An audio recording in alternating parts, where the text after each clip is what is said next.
अरे हमारा बड़की जीजी तू तो एकदम पहचान ही न मनाया था जीजी। है ना दखना ही कि ये बहुत दिन से हमारा मन कहत रहा मॉडर्न बनाए का। तब हम सोचन कि ला आ तंची मॉडर्न बन जाई देखी कैसे लागी थे। अब ही पहिरता है इतने तहने आई गए।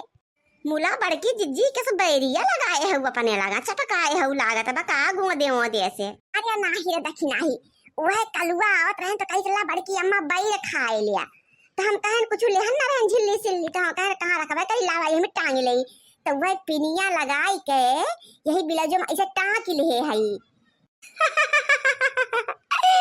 जा हमार बड़की जिज्जी तो गजब गजब फैशन निकाला तू। ओ एगो हो जाता पिछवा से चूक राजा जी एगो हो जाता पिछवा से चूक राजा जी लगाई दे चोलिया के हुक राजा जी।